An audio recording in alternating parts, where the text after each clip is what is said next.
Welcome back to another cool tool show and tell. Today, my special guest joining us again is Matt Stultz. What did he bring to show us today, Matt?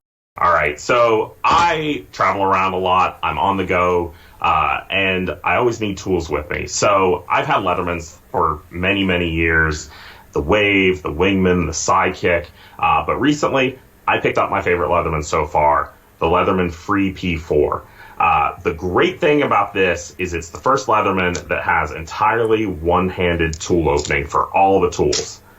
So quick out, and I've got my pliers. So if I'm holding on to something and working on something, I don't have to worry about letting go of it and opening up my pliers. I can also pretty easily, not as easily as opening, but pretty easily one hand close the thing. All of the tools are accessible like that too. So if I need a screwdriver, I can get to my screwdrivers all with one hand. Really, really great option. Something that kind of goes back to a lot of the EDC side of things of what a lot of people like for pocket knives. I'm a Benchmade guy for pocket knives, and being able to easily one hand open and one hand close my knife is great. And the Leatherman Free P4 allows me to do that with my Leatherman also. So love it. It's a little on the heavy side, but I've been carrying it every single day for the past 6-8 months and wouldn't look back. All right, cool. I know people have big opinions about their Leatherman and their EDC. This looks like a really cool one. It's priced around $125 from what I'm seeing online. Is that about what you'd normally pay for something like this?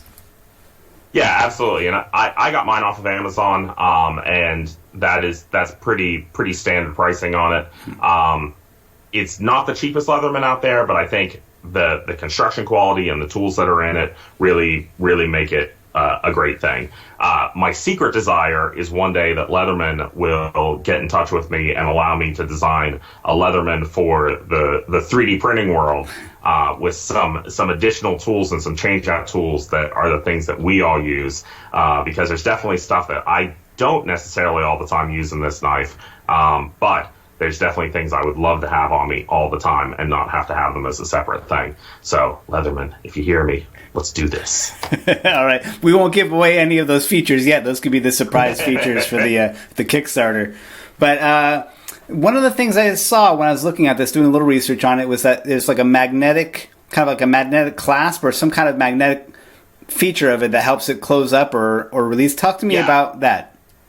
Yeah, absolutely. If you see, I can shake it, it doesn't want to open up, but if I just kind of get my finger between these two little wings here, I can use that to pop the force between these little magnets that are embedded inside, and these keep it closed when you want it closed. But as soon as you pop that magnet tension, it swings freely, and you can kind of do some fun, like, ballast song kind of opening moves here. And what particular tool do you think gets the most action in that Leatherman? Definitely the pliers. Yeah. That's why I carry a Leatherman, the needle nose pliers. Again, in the 3D printing side of things, I'm constantly pulling loose bits of filament that are oozing out of my nozzle, tightening bits that are hot, holding on to hot parts, and that really helps me. I like the wire cutters a lot too, and one of the really nice things that Leatherman has done with some of their more advanced models is their wire cutter blades are actually held in with little screws, and they don't come loose. But if you try to chomp down on something that's just too hard for them and you dent or dull your wire cutters, rather than needing to replace your entire Leatherman, it's a really easy swap out for just replacing those blades, which is great. That's great. All right. That's another great recommendation. Now, tell me a little bit about what you're doing with the Prusa team.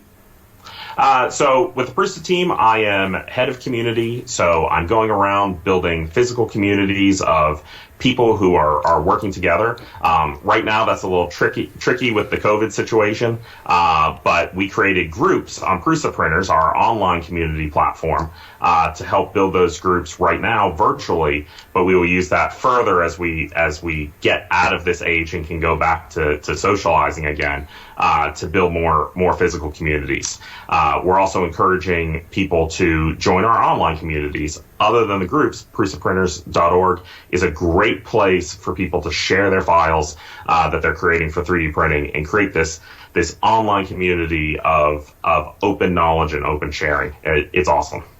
Cool. All right, Matt, thanks again for another great recommendation. And you can find a link to that Leatherman down here in the description. And you can find more tools like this over at cool-tools.org. Matt, thanks again. Yeah, thanks, Donald.